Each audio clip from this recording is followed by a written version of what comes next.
In sports, if you want to be the best, there are no off days. Get ready for a super edition of the nodpod. It is Super Bowl week. I'm Scott Smith. We got Chris Cato. BK is in the booth. I have yet to receive my Super Bowl party invite. I'm worried that maybe you lost it in the mail. I thought you were going to. You were going to invite me to yours. No, you're hosting this year. Yeah, I feel hosted. like I host every year. I've never hosted actually. But I never know where I'm living from one year to the next, so it's hard to do that. Well, what about Brian? Brian's never hosted us. Yeah, Brian, come on in here. Let's get to you right out of the gates. You weren't ready for this. No. Put your microphone on. He's not ready, is he? What about what's happening at the King Castle? Are you going to have a party at your house, and can we come over?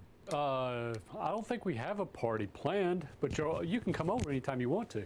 Okay, well, is it going to be like you just hanging out in your pajamas, or like what's the plan here? I don't wear pajamas, but so that would be no. Okay. Well, maybe this is the Sunday to start. I don't know. We could pool together $250K and get one of those suites at Allegiant Stadium. If they have any available. That's the way to go. Yeah. We could do that. I mean, I'll contribute the first couple bucks, and you guys want to cover the end. And, I'll bring some chips and salsa. It'll be a good time. Yeah. Actually, that being in Las Vegas this week there's nothing. It does nothing for me. No. I can't think. That would just. It'd be too many people, too much going on. It's way too much. Too much. And see, that's where I land on Super Bowl parties. Like every year, it seems like a good idea to go to one. And you go, and then you can never enjoy the commercials and all the things around the game because there's always somebody sitting there yapping at you. Or people bring their kids, and the kids are running and screaming, and it's all about the kids. I came to this party to be left alone. Can you just do that? Can I just stand here and snack on my little smoky sausages and watch the commercials, please? Yeah. Well, we are going to get into what some of the essentials are in this program of what makes a good Super Bowl party. Maybe we'll kind of dial back into the old Rolodex of Super Bowls that we can still recall and what was your favorite. As well as our picks. Our picks are coming this week. We teased it a lot last week. I think you already told us last week what your pick was for the game. And I reserved the right to change. We'll see if a week has changed that. So, BK, what do we have coming up on the big show? Coming up on the show, we'll talk a little bit more about the Super Bowl, as you mentioned, and then we're also going to talk a little bit about college basketball. Two big things happened this past week that may have some ramifications down the line here. Who knows? And then at the end of the show, you can't do Super Bowl talk without those Super Bowl prop bets. So I'm going to get your take on some of these prop bets that Vegas, or you can bet on in Vegas, and others I've kind of come up with. Have you ever wagered on a prop bet, BK? A prop bet for the Super Bowl? No. Yeah. But prop bets, yeah. In general, yes. Every day, right? What time is the mailman going to arrive? Something like that, yeah. But I don't know. I don't get caught up in the Super Bowl hype for some reason. Well, I mean, if your prop bet is the national anthem going to go under 2 minutes, then if you put money on that and it doesn't, then you're bent from the start, right? Yeah. You're I just lost money and we haven't even kicked this thing off yet. Right. So I don't know, but I know that a lot of people jump into that, and one of them's probably sitting to my left in a bright green shirt. So okay.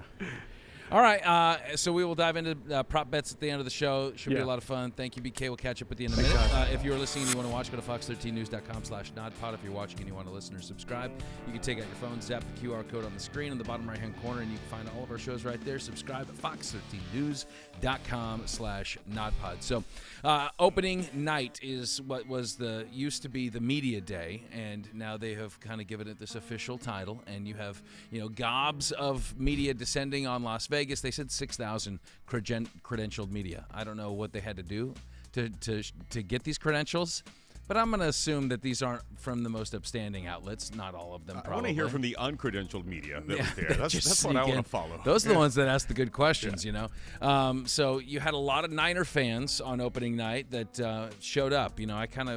I kind of guessed last week that I'm going to guess more Niner fans, right? Little Chiefs fatigue plus the proximity from Vegas to San Francisco, probably get more Niner fans. And they gave them an earful last night. as we tape it on a Tuesday. So it was, a lot of boos for Travis Kelce and Patrick Mahomes. And so I think that the Chiefs are already feeling this chip starting to grow. That's not what anyone backing the Niners wants. You don't want to give the Chiefs a chip. That's what I'm saying. But I think that they're already, they're 1.5 point dogs. Right. And so they're feeling like it's us against the world. Oh, boy. Us, the 3, time right. champs. Yeah, right. Yeah, so they'll play that card, I'm sure. But relishing the underdog role. But it was an interesting exchange. They had Brock Purdy and Patrick Mahomes up there, taking a little Q&A from, I believe it was Scott Hansen from the NFL Network, who does a fantastic job. But Purdy was asked if he, let's say late fourth quarter, if he's ready to disappoint Taylor Swift. That's how he put the question. And, of course, he said yes, and it was, a nice laugh line. But I think that this is another one. Now you have made enemies of the Swifties. You don't want that. You kind of, Brock Purdy was kind of, America's sweetheart a little bit, his story. And but you have now crossed the line. That is the faction of people you do not want to get on the wrong side of.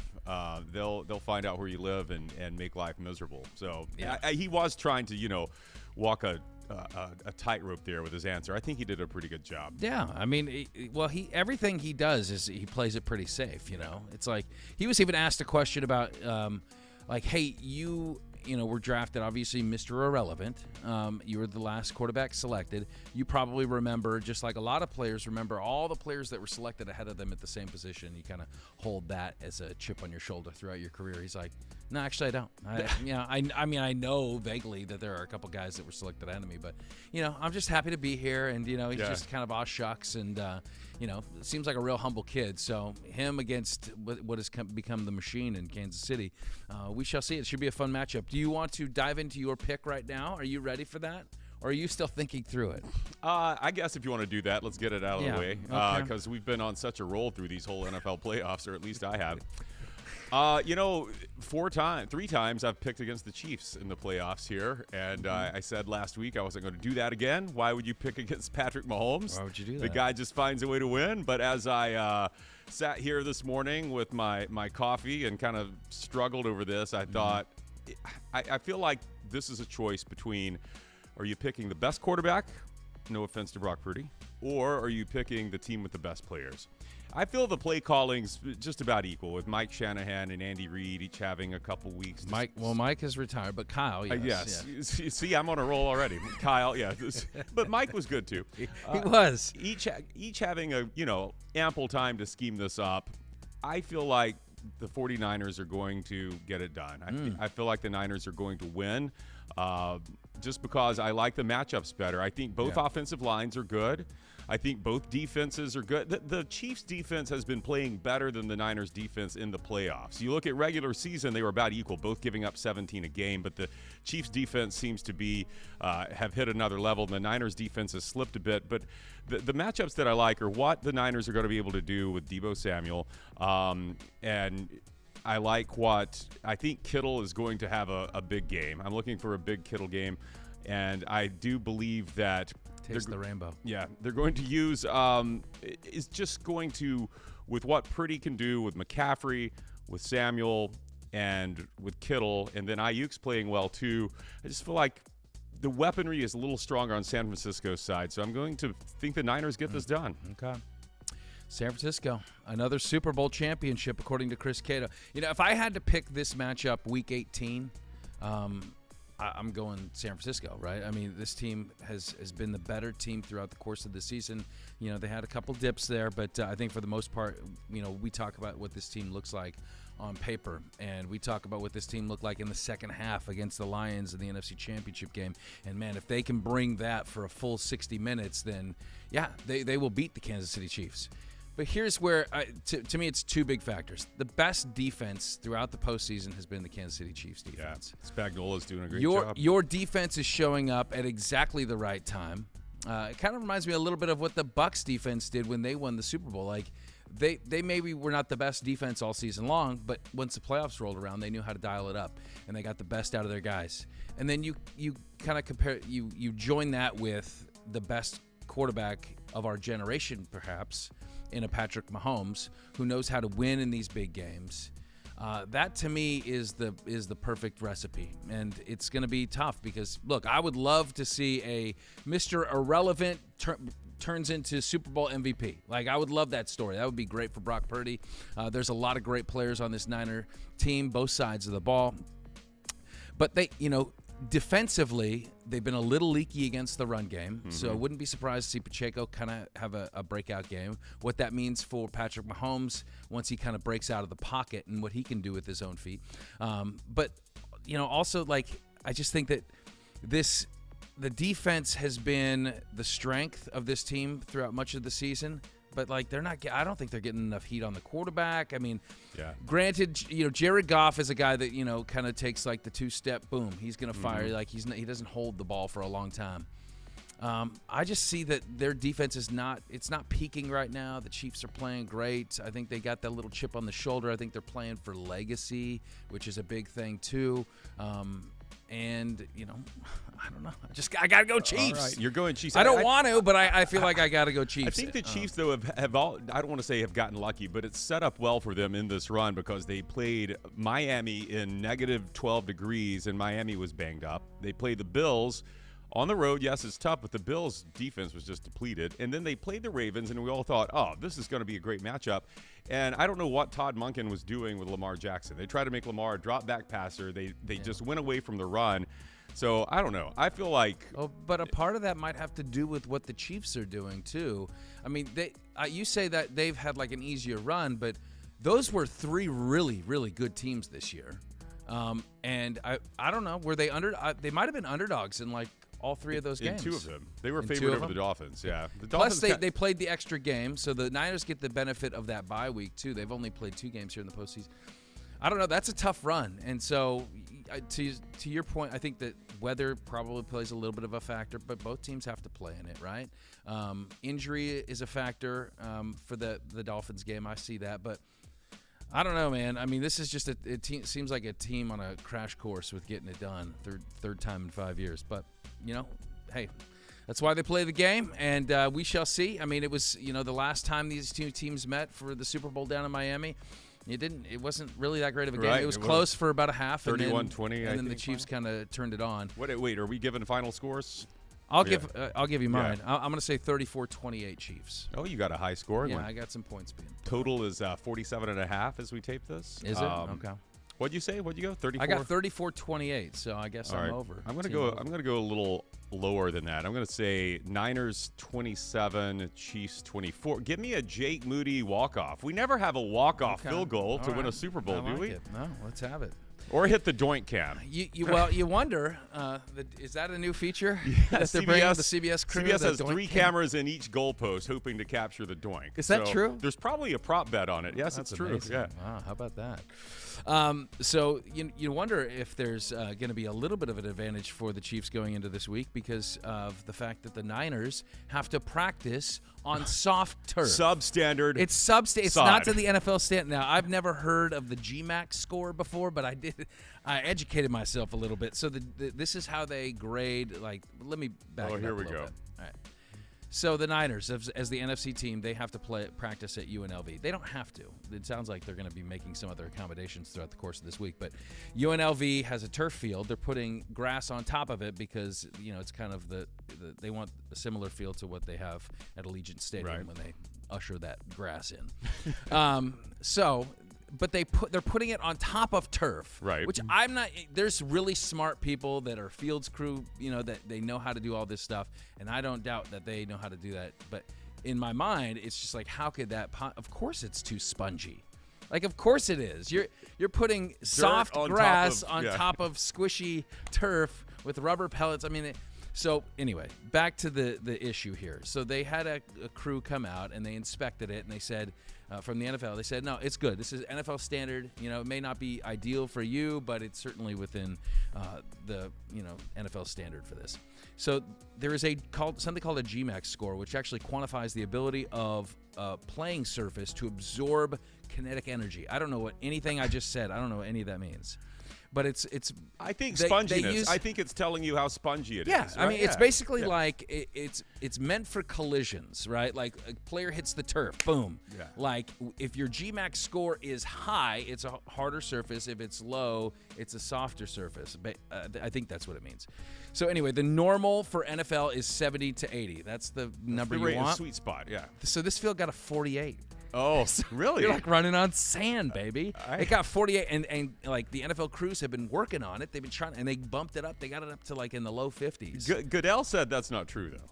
He said that it's. I don't know. It was a report I read. Monday night, he said it's within our standards.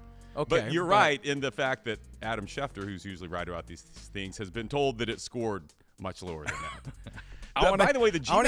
I want to hear Goodell talk about the GMAX score and that he has tested it. I want to see that number. The GMAX scale sounds like something that, like, I don't know, rappers would give like a rating on or something. I don't know, but yeah, it is odd. And you did have the Niners organization saying that it wasn't. There was also issues with the seams where the layers of sod. You've resodded your backyard before, right? Of course. Yeah, you've got those seams there. So that's awful. That's not good for footing. But I like what you said about it's like practicing on sand. That makes me feel better about my Niners pick, because think of this. You know, when you're training for something, like you go out and run on the beach, right? And it's tough. So then when you get in there on that they're good, gonna be like in another gear. You get on that good 75 GMAX surface, it's gonna feel like nothing. Then you might want to practice on 48 GMAX. Yeah, that's a good point. That's, it's interesting. You mentioned Roger Goodell, but yeah, that was one of the things that he kind of touched on during his kind of, I don't know if it's like a state of the every Super Bowl week. It almost is Goodell a state sits of the down, union, yeah. Yeah, and he kind of gives a lot of the same questions get brought up every year. But one of his responses that I found was very interesting. Now, I am not a partaker in the conspiracy of Taylor Swift and Travis Kelce being one big thing to concoct, this whole thing to get eyeballs, right? Although I do love the story. I love that as a conspiracy story. I think it's a fun story to talk about. I don't have the evidence for it, but he was asked about it, and this was his quote. And you tell me if this was a very convincing response. So they were saying, did the NFL script this? You know there's people talking about this. He says, I don't think I'm that good a scripter or anybody on our staff. Uncomfortable pause. Listen, there's no way I could have scripted that one. Let's put it that way. Did he? Now, I tried to read it fair. Was he a little defensive? A little defensive. I think Goodell's response actually demonstrates his point, because he kind of had to re-script his answer. Like, he's like, I'm really not that good of a scripter. What I'm trying to say is that we could have never written a script like that. Anyway, so I thought it was feel like funny. he almost felt like he had shorted himself some, because he dialed back he said, I'm not that good of a scripter. And then he went back and said, actually, what did he say? I couldn't have. There's no way I could have scripted that one. Let's put it no that way way. I could have scripted that one. Right. So I have I've scripted scripted other ones. Others. They But usually I did not involve the have- officiating. Yeah. If I had this one scripted, right. it would have ended with Taylor Swift doing the halftime show as well. Yeah. Well, look, there's people that never they'll never be satisfied. I'd like to see. I mean, I would be interested. I would look at the evidence. Like, if you have evidence, bring it to me. Let me look at it. Let me consider it myself. But usually the people that say like the NFL's scripted or it's fixed or whatever, usually these people, not all the time, but usually these people are significant gamblers. Yes. Like they throw money around. So Right. like when something doesn't go their way, it's like, look, this is what the spread was. This is the over/under. Can you believe? One of those things. So I'm glad we got rid of the whole, the logo colors this year are purple and red. So Yes. they've scripted it to be the Ravens and the Niners. And then, of course, that doesn't work out. And Right. the conspiracy theorists say, well, if you look at it, it may be more of a Kansas City hue in there, along with they're always going to find an avenue. But I do think that, Goodell didn't shy away from the fact that the NFL has benefited tremendously from this whole Swift-Kelce phenomenon. He basically lit out. He's a Swiftie. I mean, it sounds like his twin daughters love it. And I saw this report a couple days ago where they have enjoyed not surprising, a 50% bump in female viewership viewership, younger demographic. That's not a surprise, right? But a 20% bump in ad revenue because of this, because companies, as the Swift thing built through the year, they saw more eyeballs going to the NFL games. And 90% of the ads have Travis Kelce in it. So yes, true, yeah. But you're talking, I think the figure was like it added it was like $1 billion bump to their bottom line. I mean, of course he wishes he could have scripted this, and he'll script something even better next year if he could do this. A very powerful lobbying group right there, the Swifties. It really is. Yeah. If it were scripted and if it were like WWE, then I would I need a little bit more smack talk. I need some, like, surprise moves, people folding chairs. Give me some more of some of these things. Andy Reid with his shirt off. Exactly. Yeah, Jason Kelsey's enough. Another thing he revealed is that the NFL's going to Brazil in 2024. Oh, that is the next frontier. Get a fresh waxing for that. Yeah, Sao Paulo. You have to get your Speedo and head on down, baby. So that's kind of exciting. I mean, I think at this point, I don't believe that the NFL is necessarily going to have a team in any one of these countries at any point. I can't see that. I don't even think London is probably going to have. I don't know, man. But I think they want to. Yeah, I think they want to say that. That's what I think they want to do. And because, they're hitting up these countries and they're bringing in audiences. I mean, he mentioned that there's 38 million. Let me see. What was the stat? 38 million NFL fans in Brazil. How do they know this? I don't know. Well, they do track everything. Okay, that's a lot of people that they could sell gear to, that they TV revenue, all that stuff. As soon as you branch out and you reach out to other countries, I think that you're doing your brand, you're doing the Shield a service. So I think that's the number one thing. You're marketing your brand across the globe. Whether that ever leads to a London-based NFL team, I don't love the idea of that. I think travel would be a disaster, but I think that it's mostly let's bring fans in from these other countries, and we can sell our product there. If they do go to other countries, though, Chris, in addition to Brazil, do you have any suggestions? No, I don't. Do you? Yes. Okay.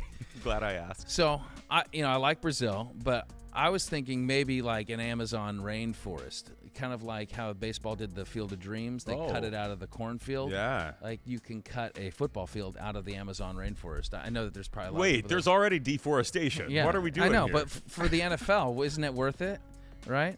I was also thinking in Italy, Rome specifically. Oh, Colosseum. Inside the Colosseum. Yeah, that's a good one. Bring it back. Should we bring lions back? Yeah, Live lions? Dan Crazy Campbell George? would love that.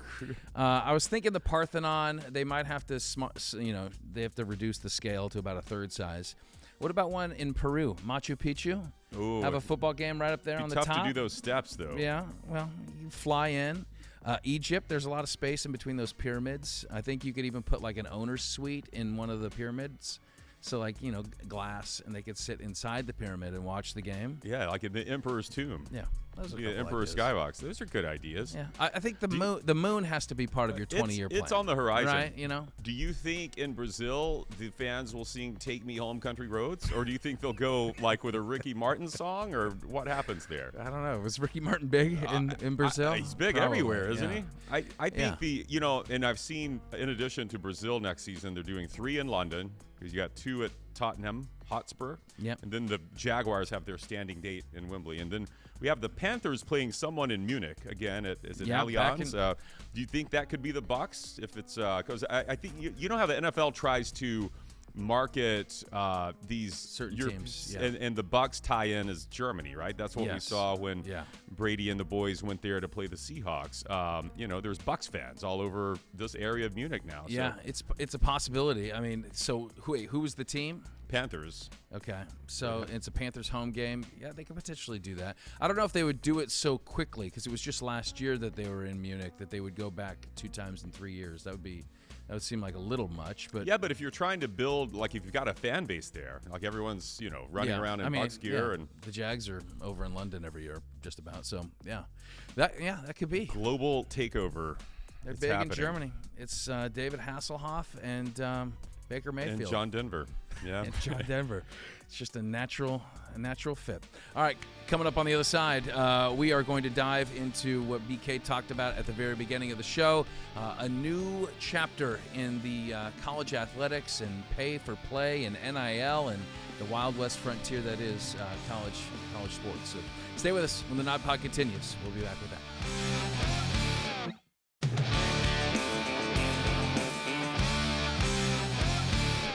The world of college sports is ever evolving, and I'm not sure we like the direction it's going, but it's going somewhere for sure. Welcome back to the No Off Days podcast. So, Chris, the story coming out of college hoops right now is kind of what they think is going to be the next step in the Wild West frontier of the sport. So, a National Labor Relations Board has ruled to allow Dartmouth men's basketball team to unionize.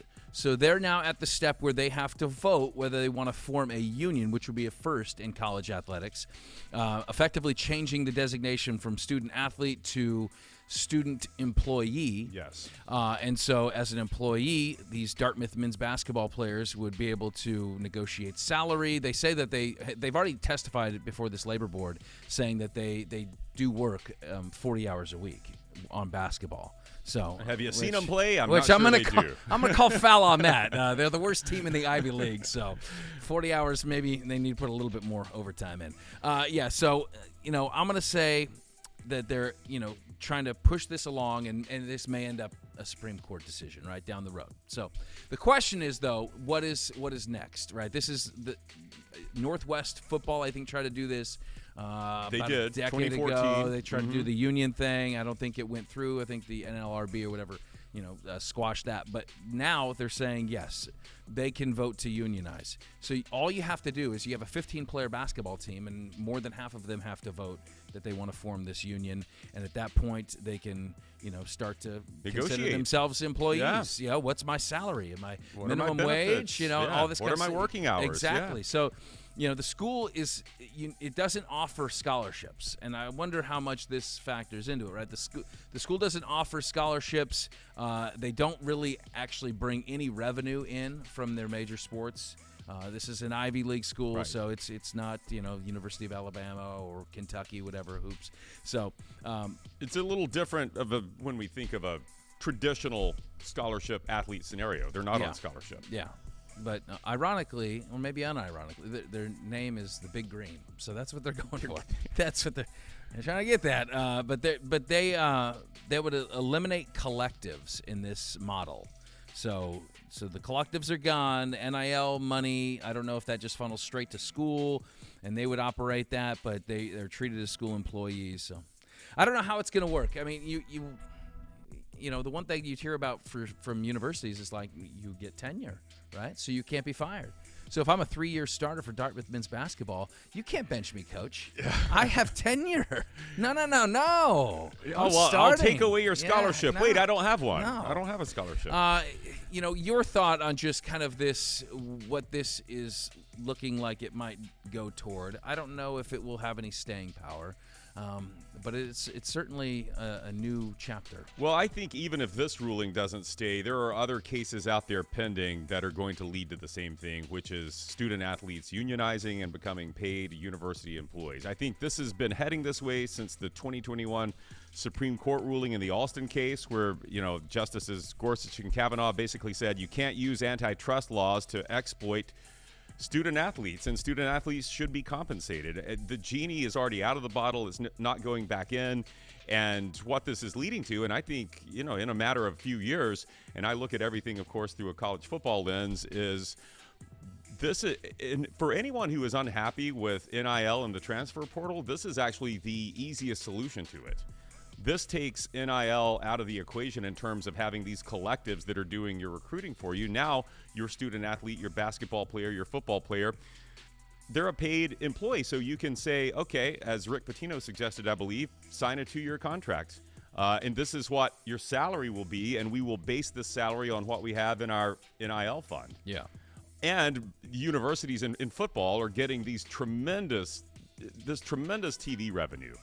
And Jim Harbaugh suggested this, and I think a lot of people agree with it now. Chip Kelly has suggested it. Let's start paying the players out of that. Like, we're getting these TV contracts, TV deals are getting bigger and bigger all the time. Big Ten's got an $8 billion deal. And so I think that's where this is headed, and I think this will clear up a lot of this chaos we see now. And especially, I know this is, again, more addressing college football, but this will address a lot of this chaos where we see players hopping in the portal every year. And all of this roster, it's impossible to know who you've got, transition. This is one way to kind of take that out of the equation. Well, I just wonder if the school will like that move, because that's money that they don't have to currently share it with student athletes or student employees, whatever you want to call them. They don't have to share that money right now. So they have these collectives that come in, and this is all, private money that's raised that doesn't touch what they get to use for their athletic departments and their school budget. Are they going to willingly sit down there and say, yeah, okay, our TV revenue now is going to be dispersed amongst the players? I don't know. I have a feeling that they will fight against that. They might, but whether it's TV revenue or it's NIL money, the schools aren't going to have a choice. This is where it's headed. So you're going to have to find a way if you want to keep, your new quarterback you're bringing in, and if you've discussed paying him $1.5 million, that money is going to have to come from somewhere. But the benefit to you, the school, is that, this is all hypothetical. He's signing a 2-year contract, and I like that. I mean, and that's the way it should be, right? If you have a commitment on both sides, it cuts both ways. So I'm okay with that. And I do like the salary cap idea that Pitino kind of suggested. He threw that out there. It's kind of based on whatever conference you're in. The conference commissioners come up with what's going to be our operating budget. And for basketball, it may look a little different than what football has. But he was saying, for hoops, maybe it's a $1.5–2 million salary cap that you put on these teams. And, that makes sense. I like that. It kind of reins it in a little bit. It seems like there's a little bit more control. He also said, hey, let's get rid of the NCAA. Right. The NCAA has kind of forfeited their right to have any say at this point in terms of not that he's trying to slight them, but, I mean, he made some joke about, the NCAA losing every lawsuit like the defense attorneys in Law and Order, They do. And that's another thing with this, as if it's this Dartmouth case or whatever the next one is down the road, is the NCAA really going to keep paying lawyers and fighting these things? I mean, every time they go to court, I think they're lose. Fighting for their very existence. What they're fighting, that's probably it. Well, their golden goose is the NCAA basketball tournament. That's what keeps the lights on there in Indianapolis. I think the NCAA doesn't like college football because they have very little control over it, and it's mostly a headache for them. I think the NCAA would be happy to give up college football control to whoever it is. And, the Big Ten and the SEC commissioner met a few days ago with this kind of closed door discussing the future of where college athletics is headed. And I could see that being part of this, where you have these major conferences, and I think what we're probably headed to is like 2 or 3 big conferences of 60 teams or so that are governing themselves, and it's not the NCAA's headache, but what the NCAA is trying to hang on to is basketball. That's their cash cow. Yeah, and you could see, I could see a split taking place. I think the issue I have is the designation of university employee. Like that, to me, does it have to go that direction? Because then at that point, what's the point of even labeling them students? Wouldn't it be more athlete employee? Your labor is that you are a basketball player that drives revenue for the university. Your labor is you're the quarterback. You don't have to. What's the point of going to school at that point? You're just treated like a professor. Well, the point would be, I guess you'd be enrolled. You would have to say, okay, to earn this money, you have to be enrolled. You have to be a student, right? Well, I don't know. Why? Why even have that? Why get a degree? Right. Correct. Well, I mean, if it's simply a service agreement, like I'm hiring you to come work for Dartmouth, why do I? If you don't want to go to class, and I really want your services, then why even play the student game?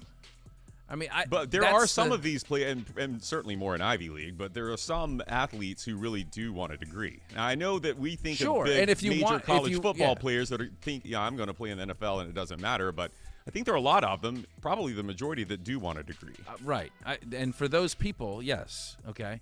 But I'm talking about the significant portion of athletes that really don't care about the education piece of it. It's just a means to an end. All they really want to do is go play professionally. All they really want to do is make money. Like, if you are sitting here saying, I'm going to create a union where you're now a university employee, then you will have to have something stipulated in the contract that says that you are also a student. But if I'm, let's say I'm the university and I want to sign the best basketball player on the planet to come play at my university, here's your salary. Okay, we're going to negotiate that. And we're also going to negotiate you not having to go to any class. You're just an employee. Your work is to dribble the basketball and make baskets. Like, that is your job, and drive revenue for the school.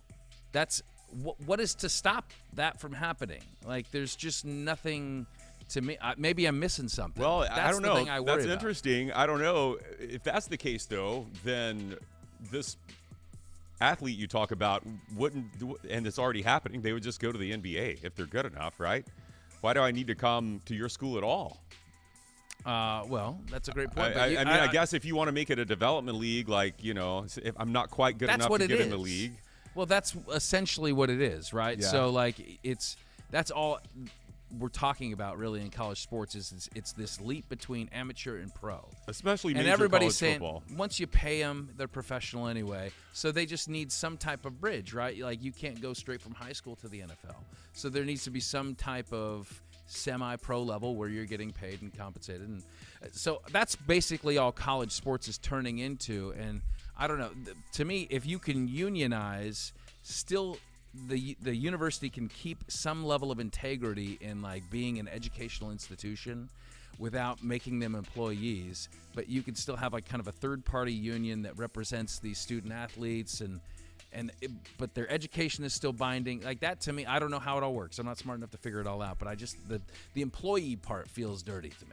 Well, why though? Because I went to college on a scholarship, but I was also an employee, and that never. But part of my employment was that I had to be enrolled there. So I believe if this goes the way you were an employee of your college. Yeah, I worked in the athletics department, as a public address announcer, and I worked in the housing department, best RA in Alumni Hall. You were one of those guys. Yeah, I was one of those. I did it for the private. Hey, it's time to go to sleep. That was not Lights me. out. I was the cool RA. Right. I knew why those towels were stuffed under the door, and I didn't care. Oh boy. I never saw a girl on my hall.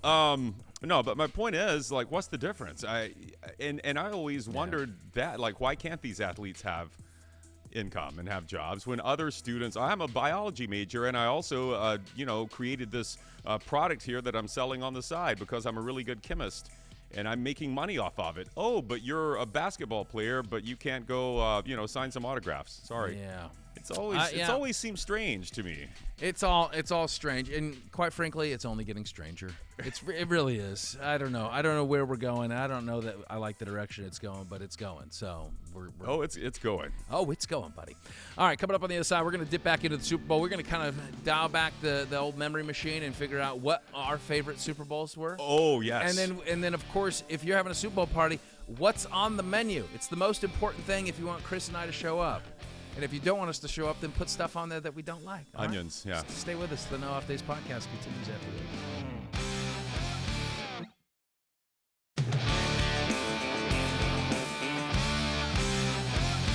Welcome back to the No Off Days podcast. Off the top of the show, we gave you our Super Bowl 58 predictions. And if the score is any indication, it seems like we're in store for an instant classic here. I feel like Sunday. people always think it's going to be close, though. And then many times it's not. It's just horrible. Yeah. I will say I've had the privilege of going to a few Super Bowls in my career. I don't say that to brag because they've actually turned out to be not great games. Yeah. So the first one I went to was maybe one of the worst Super Bowls ever. That was the one in New York. So it was Peyton Manning against Russell Wilson, Broncos, Seahawks. Right. It was a That total was a blowout. blowout. All Seahawks. Went to the one in Miami a few years ago when it was the Niners Chiefs. And that really wasn't a great game. I mean, Kansas City kind of turned it on late. It was close early on. Jimmy Garoppolo, not the answer. Niners are up 20-10 going into the fourth quarter. Was it? Yeah. I got to go back and look. It didn't seem like a great game to me, but maybe it was. Maybe I just You have were a too bad close to it. I have a bad memory. And then, of course, the Bucks win here. While the outcome was awesome, it was a weird Super Bowl, right? Because that was the COVID year. Yeah, the stadium was one-third It was kind of a full. blowout, and so it wasn't like in terms of just competitive game, it wasn't great.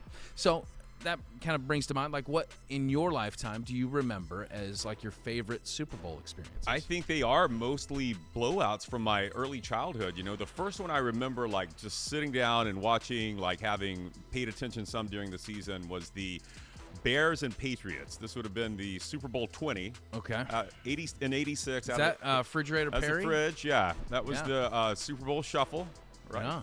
Yeah. And it was a blowout. It was 46-10.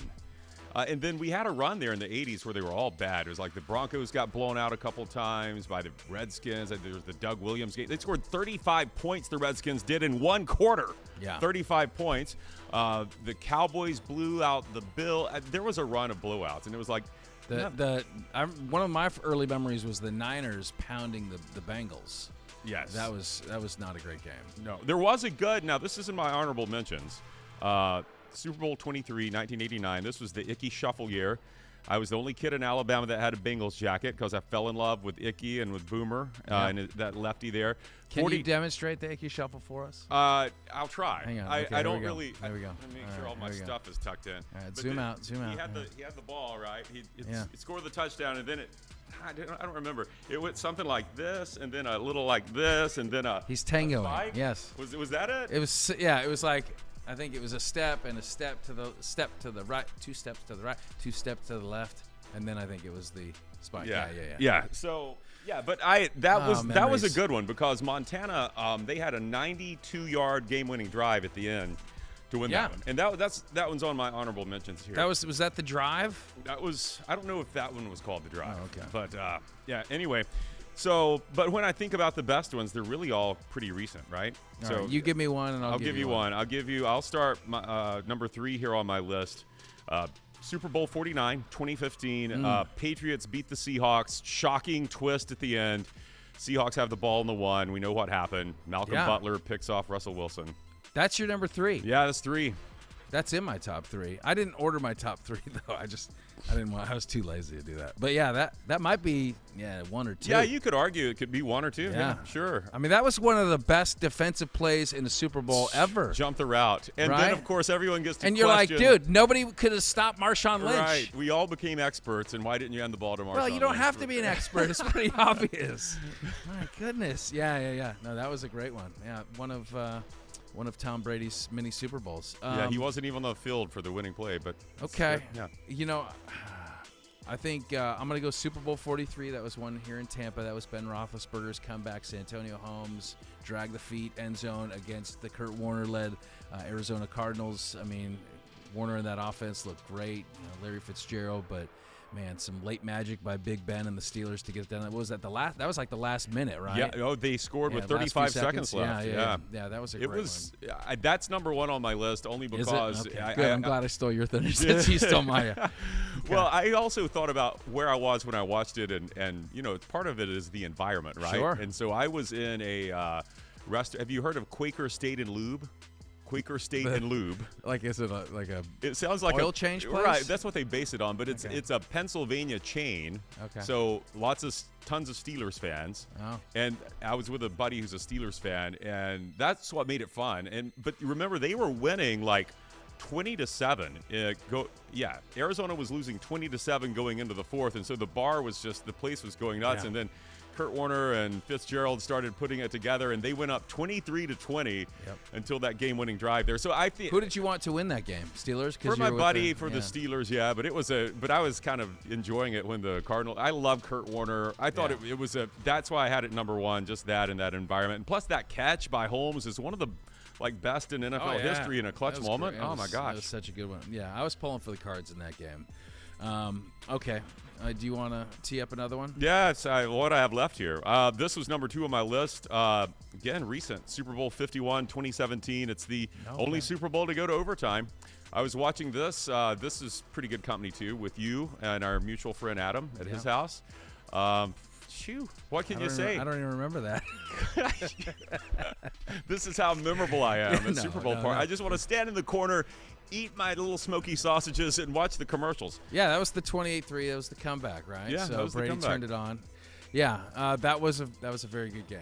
Yeah, and that was A very good game. It was an outstanding game. It was an outstanding game. 91-yard drive, Scott, was the Patriots' longest of the season. Yeah. They had to have it. I know. And we knew. We saw it coming. I think part of my issue there was like I think the Patriots just looked so bad for a portion of that game that you're like, oh boy. Okay. Or was it the? I mean, and then it was just they turned it on. Matt Ryan looked so good too for a long time. That's true. Yeah, that's true. I got the Philly special Super Bowl as in my top 3 too, because I just think that was it was a good like. You're an offensive guy. Yeah, most yardage of a Super Bowl. So that was a good one. The Nick Foles story. I think that was fun. The first for the city of Philly, and I think I just remember the parade and Jason Kelsey's Aladdin outfit or whatever he was Mummer. wearing. That's a Mummer's outfit. Okay, that's a Philly thing. So I think that there were some other, honorable mentions. The David Tyree catch game, the Giants beating 17-14. Yeah. But that was just such a bad offensive game for most of the was. game that it really was about that drive, right? So, that catch was obviously incredible. I think what obviously is overlooked in that play too is like Eli Manning escaping from being sacked. Yes. That was, but yeah, those were some honorable mentions. I had Brady's comeback as an honorable mention. Maybe I just don't. Why do I not remember I got to go back and look at that game. It's just, obviously I remember his comeback. You didn't even remember watching it with but me. what were you doing that night? What were you drinking that night? Kool-Aid. My goodness. That purple Kool-Aid. Honorable mention last year's Super Bowl was really good. It was a really good Super Bowl that will be remembered for that awful pass. It was a holding in the secondary call on the Eagles. I forget his name. Was it Bradshaw? Brad somebody? Yeah. Anyway, it wasn't holding. Terry Bradshaw. Chiefs have a chip shot field goal. That was a good Super Bowl, though. Right, speaking of chips, all right, what is your let's go with our top 3 Super Bowl snacks. Oh gosh. Okay. This is harder than picking a best Super Bowl. Like if these items are not there at a Super Bowl party, you might not show up. Yeah. Well, gotta have them. Is beer a snack? Because beer has got to be part of it. We're gonna let that one. All right. Yeah, well, you got to wash this down. Wings, number 1. I mean, I would eat wings every day of the week if I could. Cholesterol says I shouldn't. But do you find that wings are a popular Super Bowl item? I'm with you. I love wings. Thinking of just you saying wings. I want to eat buffalo wings. Right now. Yeah. But like they're not commonly at Super Bowl parties.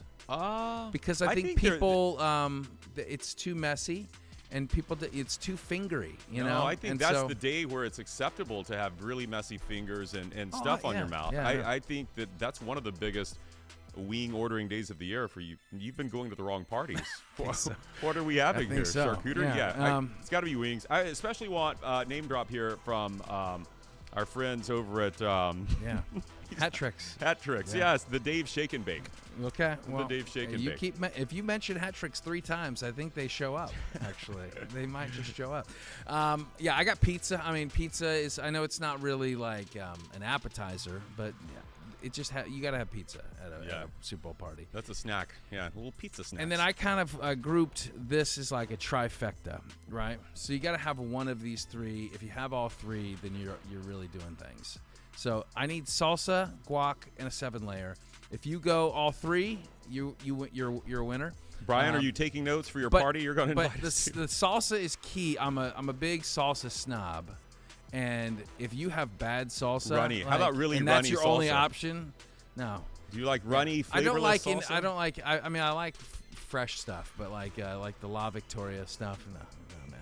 You want name drop our buddy. Game day salsa. Game day salsa. Yeah. He's got good salsa. He's got some good salsa. I'm with you on. Hey, BK just showed up and he left.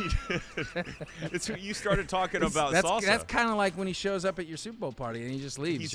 He's going right now to pick some fresh tomatoes and peppers to chop up for the salsa.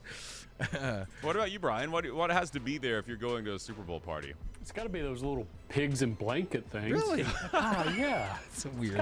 That's a weird that thing. Seems like more like a. That's weird. And that's more of like a church. I don't know, like after potluck. Yeah, potluck food. Yeah.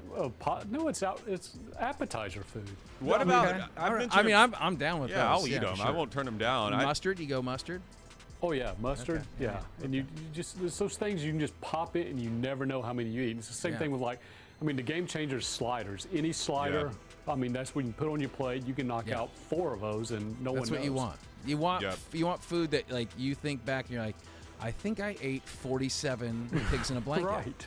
But it doesn't seem like it. But I think I ate, and there was only 50. So who ate the other 3? I was going for the whole thing. And it doesn't count like you didn't eat a meal because you just ate small foods all day. So you could still go eat a meal if you want to later. And you just make a trip to the vegetable tray, and there you go. You're kind of balancing it out. You just some like, those are like throwaway. Two carrots and 1 broccoli. There you go. Then you can go back to the sliders. You do that early just to kind of show everybody, look, I'm playing the game. Okay, I'm playing the game. And then everybody dials into the game, and you're just all meat, cheese, dips, cookies. All the dips. Yeah. I do. One thing I want at mine, and I make at my parties that don't exist, is some type of 7-layer, but I've got a good chili cheese dip. You know, it's got the cream cheese on the bottom. That can get dangerous if it goes into overtime. You know, it simmers in those bellies now. That's true, but I do. There has to be some type of chip and dip, preferably nachos. Give me a good like crock pot nacho cheese or something with some jalapenos in it. You know what? A buffalo chicken dip. Yeah, that's a good one. That's a good one. You know what I don't like is people paint you into a corner where they serve you the scoops, the Frito-Lay scoops. Yeah. To me, those are too aggressive. Like I don't want something that tells me to scoop. I want to be in charge of the scooping. Well, here's the thing about the scoops is that the way they're angled is that they do a really good job at scooping and they don't break off. I don't want Where them. if you have the traditional triangle, it depends on the brand you're going with because sometimes they break. And the last thing you want as a Super Bowl party is little shards of chip in the dip, and people are like, that looks gross. That's my favorite part. And then somebody's coming through and they got some of it on their finger, and you're like, okay, I'm done. I go through eating the shards. I pick the shards out at the end of the night. I want the guac shards. Yeah. All right, you had another question for us. I don't. And this is our last party. Oh, well, if we're going to rank our 3 best, thank you for reminding me. If we're going to rank our 3 best Super Bowls, then let's rank our 3 favorite things to eat out of a bowl. Okay, that makes sense. Very anticlimactic. 3 favorite things to eat out of a bowl. Okay, number 1, cereal. Obviously. I love eating pasta out of a bowl. I enjoy that a lot. And I think most people would say soup, but I'm not a soup guy. So let me go enchiladas. Out of a bowl. Yeah, I do. I don't like eating enchiladas on a plate because it's more they congeal better, I think, in a bowl. You put them in a bowl. I'll have to try that. I've never done that. I want chili is number 1, is my thing in a bowl. Oh, that's good. Give me chili. Give me lots of chili. Bread bowl? No, the bread gets too soggy. It looks good. It looks great, but the bread gets too soggy. Yeah, give me chili. I'll go. Let's get a spicy chicken chili or a white chicken chili. Okay. Any kind of chili. Cereal, obviously.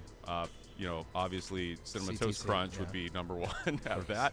Yeah. Hey, March is almost here. We got to figure out what to do for our bracket.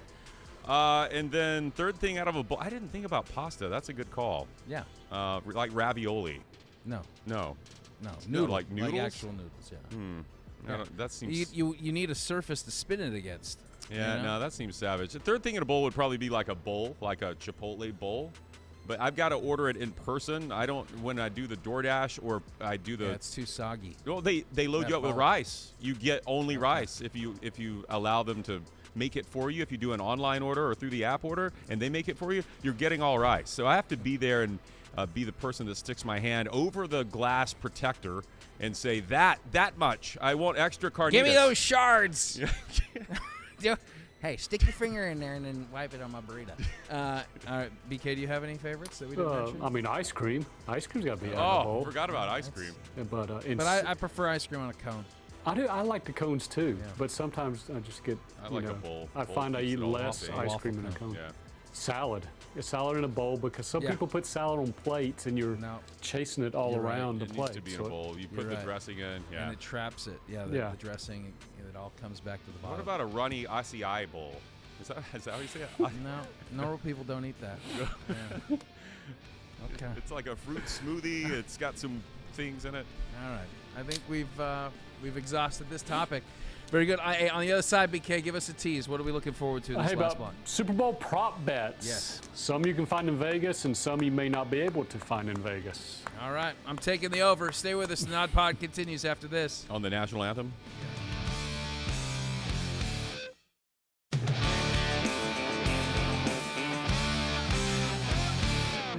No, I'm so hungry right now. Me too.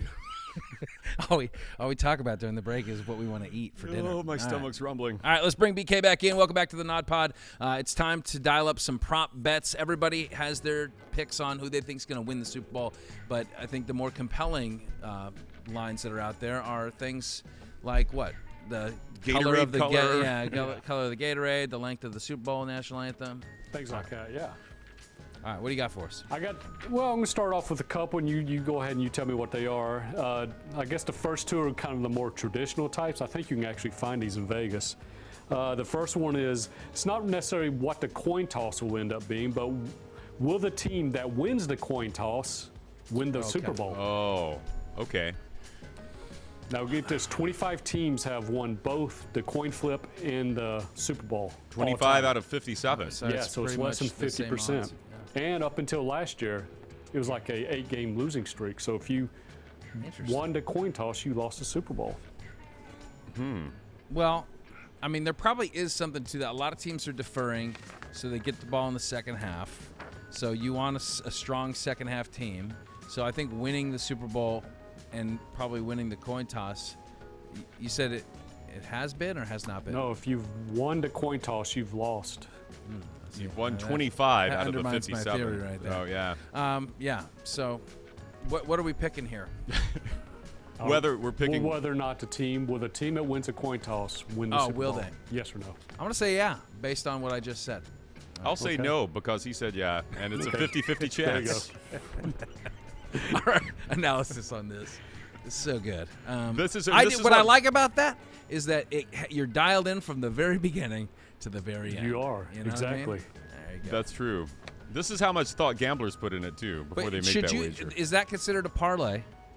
No, a parlay's, well, Cato can It's tell two you. things, Yeah, you can do a It should be a two-leg parlay. Yeah. right? Because you're doing... Well, you're not betting a team necessarily. You're just betting will a team that wins the coin toss wins the game. Yeah. Right. Yes or no. Again. So it's a yes/no Yeah, bet. it's a parlay. No, We probably should not gamble. Okay, go ahead. Next. Okay, we got to do this. You got to this year in the Super Bowl. Which will be higher, the number of Travis Kelce catches or the Taylor Swift appearances?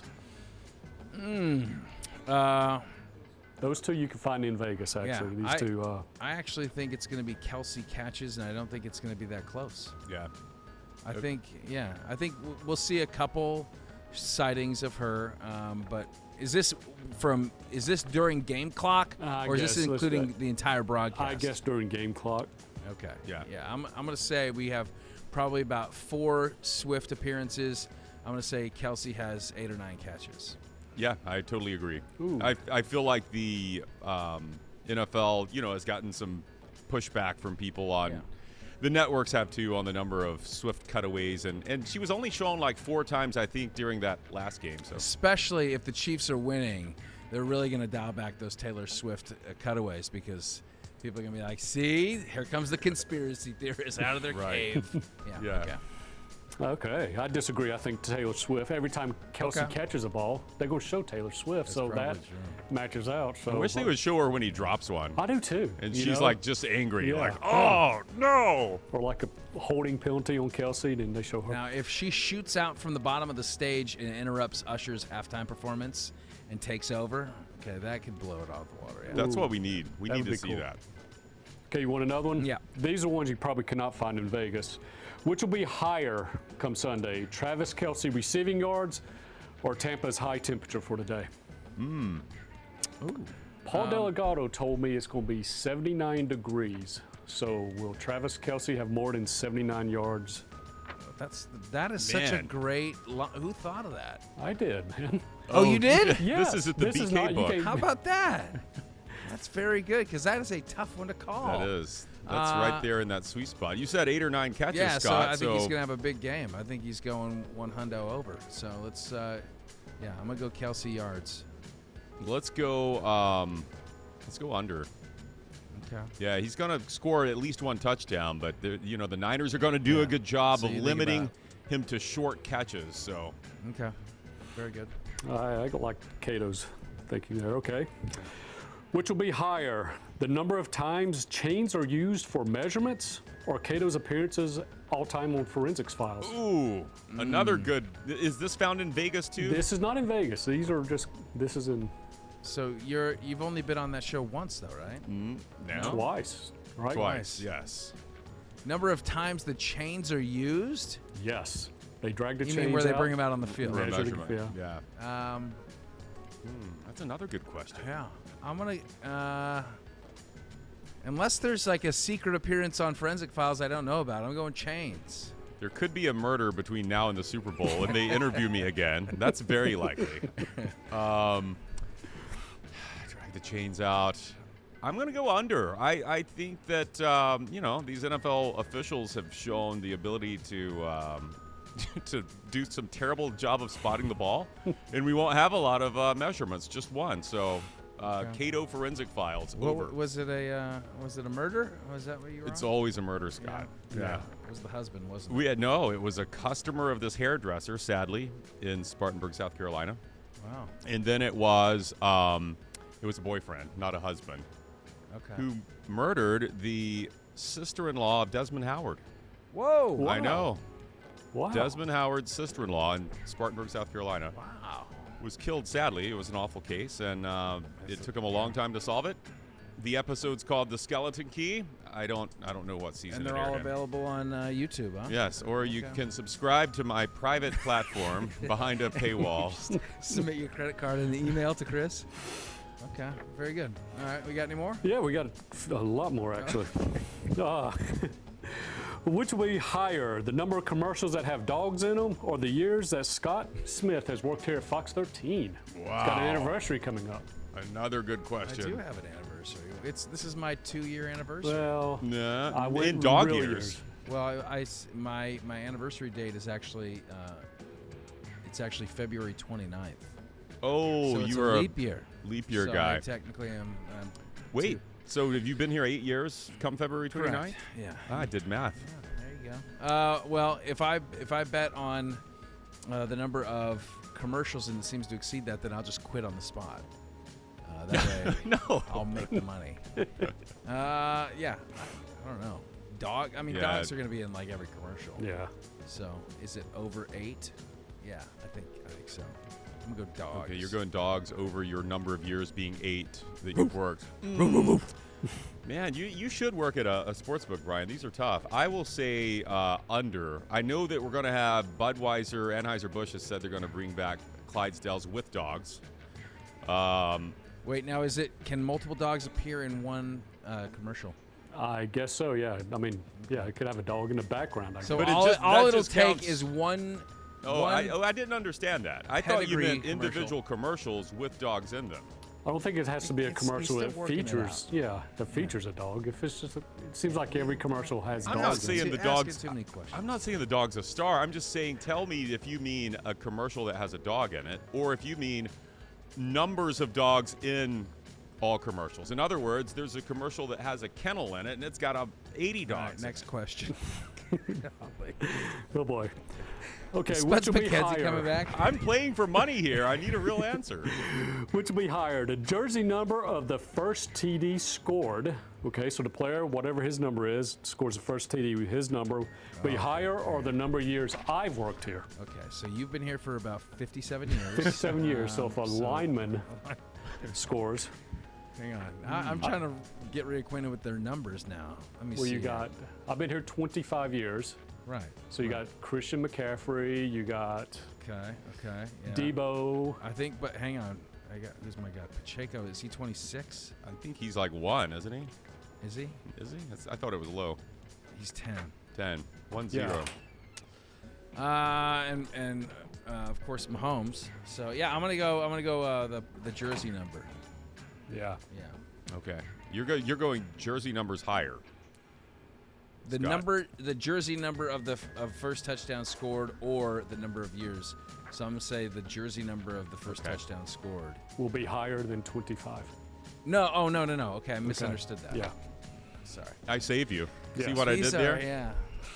I'm going to say lower. It'll be someone like Pacheco or a McCaffrey who's 22, I think. So, yeah. Okay, that wasn't a good one. Or Mahomes runs it in. There you go. Okay, I got a few more. Just get through them. Which will be higher, the length of yardage for the longest fourth down conversion or the number of segments in this podcast? 4 segments? There's going to be, I think there's going to, oh, man, do they go for it on like a 4th and 5, 4th and 6? We don't have Yeah, Dan. I mean, it's an analytics game. You're right. Is Dan Campbell here? He's not coaching. The Super Bowl. 4th and 27. Go for it. I'm going to say that the analytics game will continue to be a part of this Super Bowl, and I'm going to say, I'm going to say we're going to get a 4th and 7. I agree. Probably somewhere on the 42-yard line. Wow. In opponent territory. This is like all gambling. This is dumb, and I don't know how to pick the right one. So I'll say no. There won't be. We'll have some 4th and 2, some maybe a 4th and 3 attempted conversion, but no 4th and 4 or longer. Okay. I like it, BK, even if Chris doesn't. I know. All right. Let's do these next 3. How about that? I like it. 3 more? Okay. Which will be more, the length of the national anthem or our first commercial break in this show? First commercial break runs 2 minutes, 10 seconds. And it's probably right around there, right? Isn't Right, the national it's right anthem there around at 2 it. minutes? He's good at this. Yeah. He's good at this. Who's singing the national anthem? Gosh, was Reba it? McEntire. Yeah, Reba. Oh! Here's your one chance, fancy, don't let me down. I'm going to go Reba. Let's Well go that she ends up higher. Yeah. She's going over the. She's going to let that vibrato ring out. It's going to a real long one. Yeah. Is that what she does? Real long. It sounded like Michael Jackson was back. I'll say the commercial break will be longer. It's going to be than close. Reba's going to. She doesn't want a grandstand. No. She knows, Of course she does. She knows- wants she a. knows She's got a this is- sitcom. No, She's this is Taylor's night. She knows that this is all about Taylor Swift. No, She's no. going to take a back She's seat. gonna put that young girl in her place. Her pipes. This is Reba's town. No, her pipes are getting a little older. She can't hang on to those You notes keep as her long. pipes out of- Yeah, let's go commercial breaks longer. All right, I agree. How about Here's your one chance, fans, and don't let me down. which will be higher, the rushing yards of Isaiah Pacheco or the number of episodes that we've had in nodpod? Oh. Okay, this is How many episode. This is episode, I think, 69. It is. 69, yeah. I think Pacheco has a big game, so I'm gonna say higher Pacheco. I'm going to say, because we're doing our special. But not to say that it will be more than we ever produce. Okay. Please no. Yeah. We're going to squeeze in 3 more episodes before Sunday just to berate this Super Bowl some more. No, I would say Pacheco's having a big game, too. I agree with that. I think so, too. I'll say over 69. I agree. How much money did we win? Well, I got one more. Oh. Okay. This will wrap it up. Total kicks missed, PATs or field goals, or the number of books that Linda Hurtado Bond has written. Oh, my gosh. She's prolific. Do you know her catalog? I think She's written a lot. I know her first one was Alive at 5. I think it's 4 she's written. Okay. I know. Yes, Total missed kicks. Yes. Oh, well then, I think it's got to be Bond. Yeah. Bond. I think so too. Yeah, Ends up NFL high. kickers are pretty good. Yeah. Although I do want that doink cam to get hit. I really want that to that would happen. be fun. But It's it could be gotta, a right? doink in, maybe. Yeah, it's got to happen. Boy, By that the should way, be a don't prop bet. ever use Linda's name and doink in the same sentence. Okay? Very offensive. That's the name of her next book, actually. Doink. Doink strikes again. The mystery of the Mystery miskick. of the doink. Linda's written some good ones. I'm going to say that we have, yes, more Linda Hurtado Bond books than missed field gotta goals or be. PATs. Got to be. You can add Gronk's missed field goal in there too. So That's right. Oh, yeah. The I kick of forgot. destiny. No, Right. he's making it this year. yeah, What's the distance on that? I have no idea. Okay. No idea. All right. That was fun. Yeah. Appreciate it, BK. How much do problem. we owe you for that? How much do we Yeah. wager? We'll settle up after the show. Okay. Yeah. You Venmo? Yeah. Okay. Very Yeah. good. Hit me up. All right. Awesome. Good stuff. Well, the Super Bowl is it's mere hours away at this point. I'm so hungry. Who can contain themselves? Let's go get a bowl of food and eat it out of a bowl. Very good. Much thanks to our studio crew. Thanks to BK. And thank you, our viewers at home and streaming and watching on TV. You make it possible that we could talk this. We have streamers now? Yeah, you betcha. Okay. Hi, streamers. Until the next time we're on, there are no off days. Chance fancy, don't let me down.